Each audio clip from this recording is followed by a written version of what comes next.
जय भारत स्टूडेंट्स। आज हम चैप्टर नंबर 12 का लेक्चर नंबर 2 जो है वो स्टार्ट करने वाले हैं, जिसमें हम डिस्टेंस फार्मूला, सेक्शन फार्मूला वो पढ़ेंगे। सबसे पहले जो हमने 10th में किया था, 2 डायमेंशनल ज्योमेट्री में अगर दो पॉइंट के बीच का डिस्टेंस निकालना है, समझ लो कि ऐसा कुछ है। एक पॉइंट यहाँ पे दिया है, दूसरा पॉइंट यहाँ पे दिया है। इस पॉइंट के कोऑर्डिनेट जो है वो है x1 y1 और इस पॉइंट के कोऑर्डिनेट है x2 y2। ठीक है। अगर इसके बीच का डिस्टेंस निकालना है तो हमारे पास कुछ ऐसी फॉर्मूला थी, distance between A B is equal to the square root of x1 minus x2 whole square plus y1 minus y2 whole square. ठीक है। ये कब होता था? अगर हमारा पॉइंट, दोनों ही पॉइंट जो है वो प्लेन में हो। मतलब यहाँ पे ये हमारा y एक्सिस, ये हमारा x एक्सिस, यहाँ पे अगर पॉइंट है तो तब जाके इस फॉर्मूला से आप डिस्टेंस निकाल पाओगे। पर अगर ये पॉइंट स्पेस में हुआ, ए पॉइंट स्पेस में हुआ, बी पॉइंट भी अगर स्पेस में हुआ, तो उस टाइम पॉइंट के कोऑर्डिनेट क्या हो जाएंगे? ए के कोऑर्डिनेट हो जाएंगे x1 y1 z1, बी के कोऑर्डिनेट जो है वो हो जाएंगे x2 y2 z2, and distance formula क्या हो जाएगा? सेम ही, पर एक कोऑर्डिनेट बढ़ेगा। यहाँ पे एक टर्म बढ़ेगा, तो ये हो जाएगा x1 minus x2 whole square plus y1 minus y2 whole square plus z1 minus z2 whole square. तो ये हो गया हमारा डिस्टेंस फॉर्मूला। तो अगर आपको दो पॉइंट दिए हैं तो एक को बोल दो x1 y1 z1, दूसरे को बोल दो x2 y2 z2, और वो वैल्यू जो है वो इस फॉर्मूला में डाल दो, तो आपको ए और बी के बीच का डिस्टेंस मिल जाएगा। ठीक है। तो ये हो गया हमारा डिस्टेंस फॉर्मूला, डिस्टेंस फॉर्मूला। अब बात करते हैं सेक्शन फॉर्मूला की। सेक्शन फॉर्मूला, सेक्शन फॉर्मूला भी हमने 10th में पढ़ा था, पर यहाँ पे एक चीज़ और नई मैं ऐड करूँगा। जो 10th में आप पढ़े थे उससे एक पॉइंट ज़्यादा ऐड करूँगा, ठीक तरह से समझना। ऐसा कुछ था कि एक लाइन दिया था, उस पे दो पॉइंट दिए थे ए एंड बी। यहाँ पे अगर कोई पॉइंट है P, तो हमने ऐसा कुछ बोला था कि P पॉइंट जो है वो लाइन सेगमेंट ए बी को डिवाइड कर रहा है। किस रेशियो में? m/n में। तो P के कोऑर्डिनेट कुछ हमने ऐसे लिखे थे, coordinate of P, coordinate of P is equals to mx2 plus nx1 upon m plus n। दूसरा था my2 plus ny1 upon m plus n। ऐसे हमने फॉर्मूला लिखी थी। किसकी? P के कोऑर्डिनेट। उस टाइम A के कोऑर्डिनेट क्या थे? x1 y1, B के कोऑर्डिनेट क्या थे? x2 y2। तो P के कोऑर्डिनेट क्या आ जाएंगे? mx2 plus nx1 upon m plus n, my2 plus ny1 upon m plus n। ठीक है। अब यहाँ पे ठीक तरह से समझना, अगर P पॉइंट जो है ना वो A एंड B के बीच में है, तो ये जो डिवीज़न है ना उसको हम बोलेंगे इंटरनल डिवीज़न। क्या बोलेंगे? Internal division. तो इसका मतलब तो ये हो गया कि अगर P जो है वो ए बी के बाहर के भाग में है, इसका मतलब कि यहाँ पे ये है हमारा ए, ये है हमारा बी एंड पी जो है अगर यहाँ पे है तो इसको इसको ऐसा हम बोलेंगे this is external division, external division. आपने जो 10th में पढ़ा था वहाँ पे ये एक्सटर्नल डिवीजन जो है वो नहीं था। तो पी के कोऑर्डिनेट इस टाइम क्या हो जाएंगे, सेम ही हो जाएंगे, ठीक है, सेम ही हो जाएंगे पर माइनर चेंज होगा। तो यहाँ पे coordinate of P is equals to m x two minus n x one upon m plus n. और यहाँ पे सॉरी यहाँ पे हो जाएगा माइनस, हाँ माइनस, और यहाँ पे हो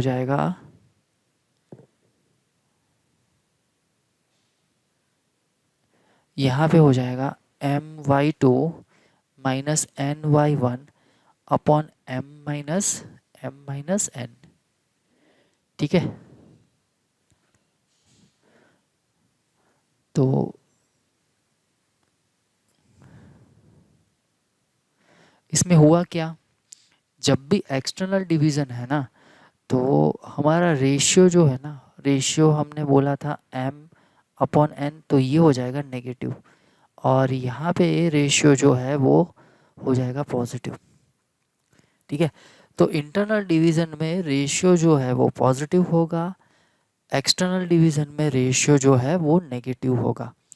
पर यहाँ पे मैं ऐसा करता हूँ, ये फॉर्मूला हमने 10th में पढ़ी थी, ये हम निकाल लेते हैं और इसकी जगह पे मैं और एक फॉर्मूला लिख देता हूँ, वो याद रखने में दिक्कत ना हो।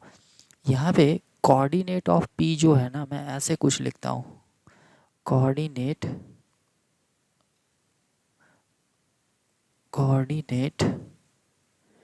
ऑफ पी ऐसे लिखता हूँ, lambda x two plus x one divide by lambda plus one, यहाँ पे lambda y two plus y one divide by lambda plus one. आपको जो पुरानी वाली फॉर्मूला चाहिए अगर, तो लैम्बडा की वैल्यू डाल दो एम अपॉन एन, तो आपको पुरानी वाली फॉर्मूला मिल जाएगी। यहाँ की अगर बात करता हूँ मैं, तो कोऑर्डिनेट तो सेम ही रहेंगे, कोऑर्डिनेट ऑफ पी सेम रहेंगे, lambda x two plus x one divide by lambda plus one, यहाँ पे lambda y two plus y one divide by lambda plus one. Formula में कोई चेंज नहीं हुआ, पर यहाँ पे लैम्बडा की वैल्यू जो है ना वो नेगेटिव आएगी, ठीक है। तो यहाँ पे लैम्बडा की वैल्यू पॉजिटिव आएगी, यहाँ पे लैम्बडा की वैल्यू नेगेटिव आएगी। यहाँ पे अगर आपको ठीक तरह से याद हो तो हमने ऐसा बोला था कि point P divides line segment A B from A side, line segment A B from A side. क्या बोला था, P divides line segment A B from A side, ऐसा बोला था। Point P divides line segment A B from A side in ratio lambda, then coordinate of P is lambda x2 plus x1 divided by lambda plus 1 lambda y2 plus y1 divided by lambda plus 1। और यहाँ पे ऐसा भी लिखना पड़ेगा, P divides line segment AB from A side in ratio lambda internally, ऐसा भी लिखना पड़ेगा। तो यहाँ पे लिख देता हूँ इंटरनली, यहाँ पे वही आएगा, यही आएगा, point P divides line segment AB from A side in ratio lambda externally, then coordinate of P is lambda x2 plus x1 divided by lambda plus 1। यहाँ पे एक चीज़ मेंशन करना है, लैम्बडा इज़ पॉजिटिव, यहाँ पे हो जाएगा लैम्बडा इज़ नेगेटिव। अब ए साइड लिखा ना, इसका मतलब ये हो गया, आपको दिमाग में फिट कर लेना है। अगर ए साइड ए साइड है तो ए के कोऑर्डिनेट जो है ना उसको x1 y1 बोलना है और बी के कोऑर्डिनेट को x2 y2 बोलना है। ठीक है। अगर ऐसा बोला है फ्रॉम बी साइड, अगर ऐसा बोला है फ्रॉम बी साइड, तो उस टाइम बी के कोऑर्डिनेट को x1 y1 बोल देना है और ए के कोऑर्डिनेट को x2 y2 बोल देना है। वरना क्या होगा, अगर आपने ऐसा नहीं किया तो फ्रॉम बी साइड अगर होगा ना तो पॉइंट जो है ना वो चेंज हो जाएंगे, कोऑर्डिनेट जो है वो चेंज हो जाएंगे, पर कोऑर्डिनेट तो चेंज नहीं हो पाएंगे। ठीक है। तो यहाँ पे ऐसा अगर हम वो नहीं करते हैं, क्या नहीं करते हैं, फ्रॉम ए साइड बोला गया है तो अगर मैं पॉइंट ए के कोऑर्डिनेट को फिक्स ही रखता हूँ x1 y1, बी के कोऑर्डिनेट को x2 y2 ही रखता हूँ, तो ये फॉर्मूला पी के लिए सही है। पर अगर फ्रॉम बी साइड बोला गया है, फ्रॉम बी साइड ऐसा बोला गया है और पॉइंट के कोऑर्डिनेट आप चेंज नहीं करते हो तो फॉर्मूला चेंज होगा। क्या हो जाएगा, lambda x1 plus x2 divide by lambda plus 1 lambda y1 plus y2 divide by lambda plus 1, ऐसा फॉर्मूला हो जाएगा। पर ये फॉर्मूला, दो फॉर्मूला याद रखने से अच्छा है कि एक ही फॉर्मूला आप याद रखो, ये वाला फॉर्मूला आप याद रखो। पर अगर ये फॉर्मूला आप याद रख रहे हो तो आपको ये फिक्स होना चाहिए, जिस साइड से बोला गया हो, ए साइड से बोला गया हो तो ए के पॉइंट को x1 y1 बोल दो, बी साइड से बोला गया हो तो बी के पॉइंट, बी के जो कोऑर्डिनेट है उसको x1 y1 बोल दो। ये आपको याद रखना पड़ेगा। आप सोच रहे होंगे सर ऐसा कैसे होगा, दो दो फॉर्मूला कैसे आएगी। आप ऐसा अगर सोच रहे हो तो मैं एक एग्जांपल के थ्रू आपको दिखा देता हूँ कि क्या होगा। अगर फ्रॉम ए साइड या फ्रॉम बी साइड कोई इफेक्ट नहीं करता कोऑर्डिनेट पे तो वो देख लेते हैं एक एग्जांपल के थ्रू, तो आपको पता चल जाएगा कि अगर मैं चेंज नहीं करता हूँ तो क्या होता है। यहाँ पे एक लाइन सेगमेंट लाइन ले रहा हूँ, इसके कोऑर्डिनेट को मैंने बोल दिया 1 2, दूसरा पॉइंट मैं ले रहा हूँ 2 3, यहाँ पे पॉइंट P है और रेशियो जो है वो मैं ले रहा हूँ 1/2। ठीक है, लैम्बडा जो है वो मैं ले रहा हूँ 1/2। अगर मैं P के कोऑर्डिनेट निकालता हूँ फ्रॉम ए साइड, अगर मैंने ऐसा बोला कि from A side, from A side, ठीक है, तो इसके कोऑर्डिनेट को मेरे को लेना है x1 y1, इसके कोऑर्डिनेट को मेरे को लेना है x2 y2। तो देखो तो फॉर्मूला क्या है, lambda x2 plus x1 divide by lambda plus 1 lambda y2 plus y1 divide by lambda plus 1। बस अब वैल्यू डाल दो तो क्या हो जाएगा, देखो तो यहाँ पे ऐसा हो जाएगा कुछ 1/2, x2 की वैल्यू है 2 प्लस x1 की वैल्यू है 1 डिवाइड बाय 1/2 प्लस 1, 1/2 y2 की वैल्यू क्या है 3 प्लस y1 की वैल्यू क्या है 2 डिवाइड बाय 1/2 प्लस 1। तो ये हो जाएगा 2 प्लस 2, यहाँ पे 1 प्लस 2, 3 प्लस 4 अपॉन 1 प्लस 2, तो ये हो गया 4/3, यहाँ पे 7/3 ऐसा हो गया। सो पी के कोऑर्डिनेट क्या आ गए हैं 4/3, 7/3। अब ठीक तरह से देखना, अब लैम्बडा की वैल्यू क्या है 1/2, तो ये हो जाएगा m/n। तो यहाँ पे ये m है तो इसका 1 हो जाएगा और यहाँ पे हो जाएगा 2। ठीक है, तो अब मैं फ्रॉम बी साइड बोल रहा हूँ, फ्रॉम बी साइड अगर बोल रहा हूँ तो ऐसा कुछ हो जाएगा, m की वैल्यू जो है वो 2 हो जाएगी, n की वैल्यू जो है 1 हो जाएगी, तो लैम्बडा की वैल्यू क्या आ गई 2। बस अब इसी फॉर्मूला में हम डाल देते हैं। सो ऐसा कुछ हो जाएगा, पी के कोऑर्डिनेट 2 इंटू x2 की वैल्यू क्या है 2 प्लस x1 की वैल्यू क्या है 1 divide by lambda plus 1, so 2 plus 1। तो यहाँ पे हो जाएगा 2 इंटू वाई टू की वैल्यू क्या है 3 प्लस वाई वन की वैल्यू क्या है 2 डिवाइड बाई 2 प्लस 1, तो ये हो जाएगा 4 plus 1 divide by 3, 6 plus 2 divide by 3, तो ये हो जाएगा 5/3 कॉमा 8/3। ठीक है, तो यहाँ पे तो ऐसा हुआ कि पॉइंट तो सेम ही रहा, पॉइंट तो सेम ही रहा, पर उसके कोऑर्डिनेट चेंज हो गए। अगर मैंने फ्रॉम ए साइड बोला था तो उस टाइम कोऑर्डिनेट ये आ रहे थे, फ्रॉम बी साइड बोला है तो कोऑर्डिनेट चेंज हो गए। ठीक है, तो कोऑर्डिनेट चेंज तो नहीं हो पाएंगे, पॉइंट तो एक ही है, तो इसका मतलब कुछ ना कुछ तो गलती हुआ है। गलती क्या हुआ है यहाँ पे? गलती ये हुआ है कि अगर हमने ये किया तो यहाँ पे चेंज करना पड़ेगा। क्या चेंज करना पड़ेगा? यहाँ पे मेरे को x1 लिखना पड़ेगा और यहाँ पे x2 लिखना पड़ेगा। मतलब कि फॉर्मूला जो है वो कुछ ऐसी हो जाएगी, ये फॉर्मूला जो है कुछ ऐसी हो जाएगी, lambda x1 plus x2 divide by lambda plus 1, यहाँ पे lambda y1 plus y2 divide by lambda plus 1, ये फॉर्मूला हो जाएगी। कब? अगर फ्रॉम फ्रॉम बी साइड बोला गया है तब, फ्रॉम बी साइड बोला गया है तब।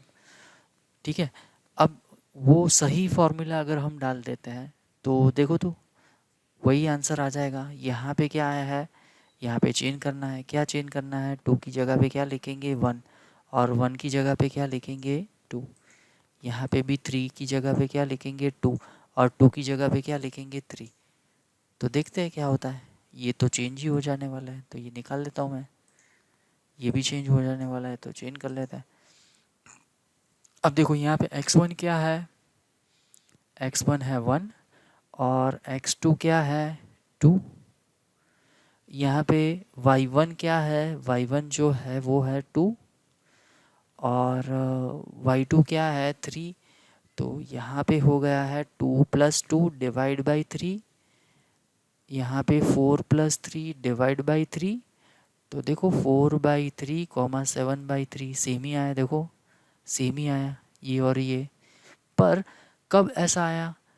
ये फॉर्मूला को अगर मैंने चेंज किया तो, ये फॉर्मूला को अगर चेंज किया तो इसका मतलब तो ये हो गया कि अगर फ्रॉम ए साइड है और फ्रॉम बी साइड है तो हमको ध्यान रखना है फॉर्मूला अलग अलग आएगी।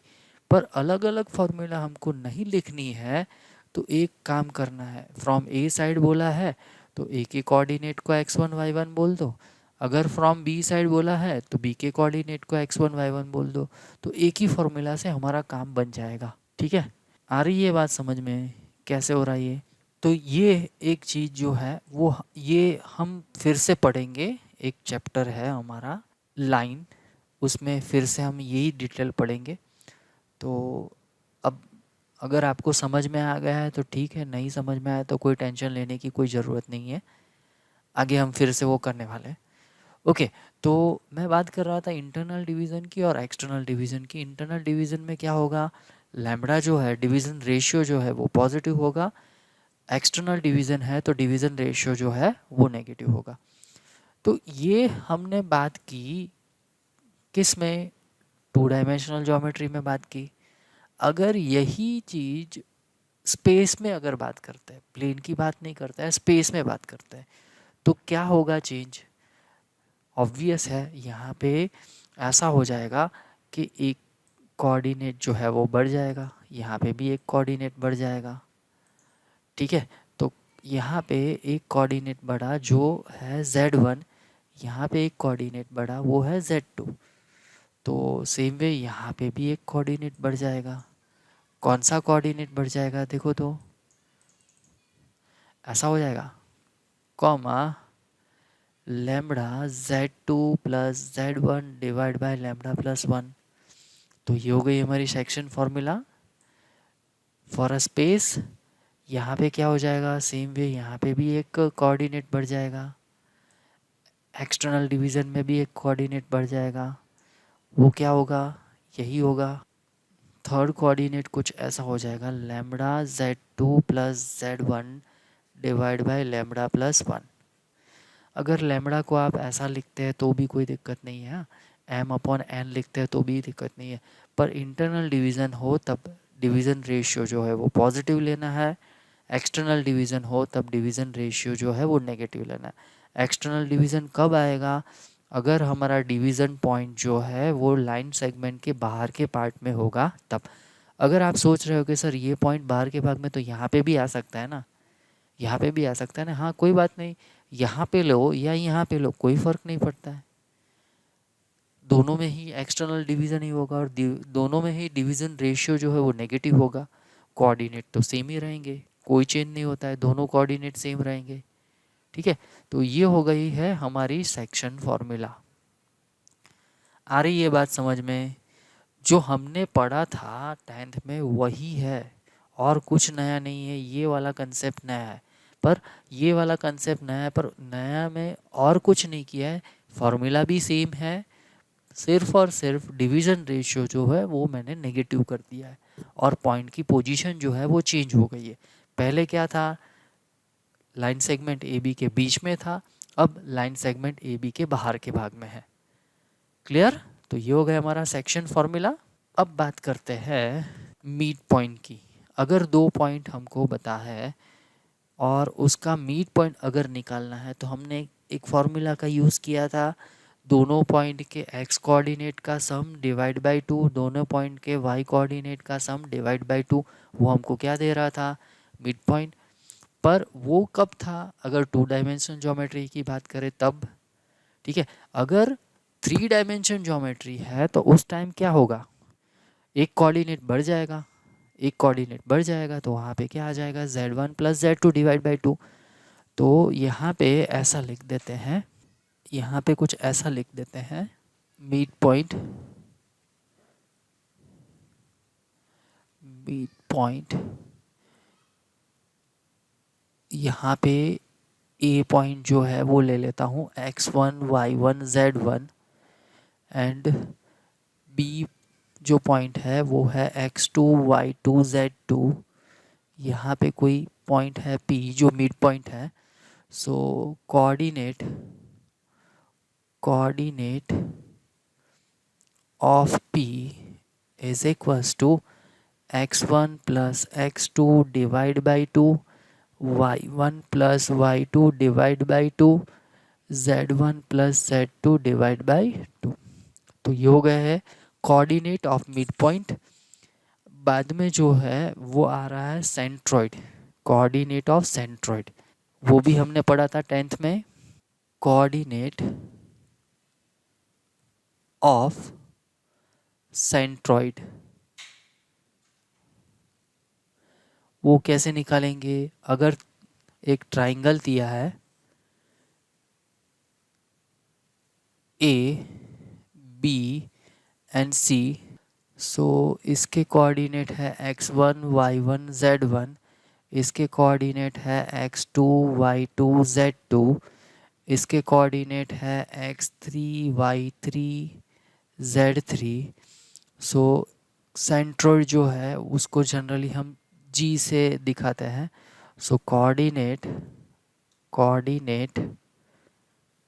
Of G is equals to x1 + x2 + x3 divide by 3, comma y1 + y2 + y3 divide by 3, comma z1 + z2 + z3 divide by 3।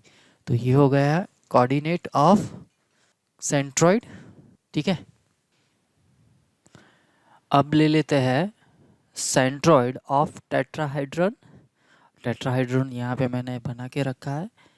तो ये हो गया हमारा पॉइंट ए, ये हो गया हमारा पॉइंट बी, ये हो गया हमारा पॉइंट सी, और ये हो गया हमारा पॉइंट डी। ए के कोऑर्डिनेट जो है उसको हम बोल देंगे x1 y1 z1, बी के जो कोऑर्डिनेट है उसको हम बोल देंगे x2 y2 z2, सी के कोऑर्डिनेट जो है उसको हम बोल देंगे x3 y3 z3, डी के जो कोऑर्डिनेट है उसको हम बोल देंगे x4 y4 z4। ठीक है, तो कोऑर्डिनेट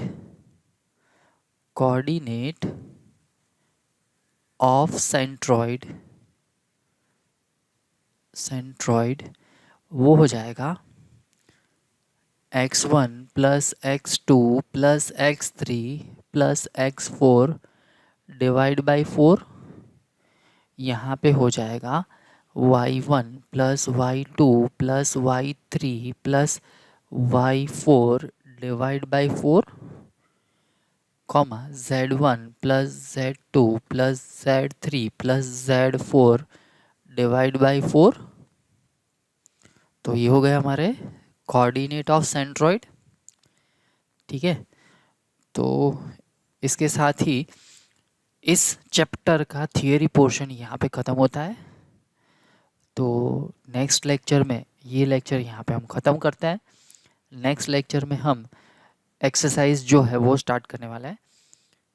इस चैप्टर में हम आर डी शर्मा की जो एक्सरसाइज जो है वो हम नहीं करने वाले। ठीक है, तो यहाँ पे इसका ये लेक्चर यहाँ पे हम ख़त्म करते हैं। मिलते हैं नेक्स्ट लेक्चर में, तब तक जय Bharat, take care of you and your family, bye bye.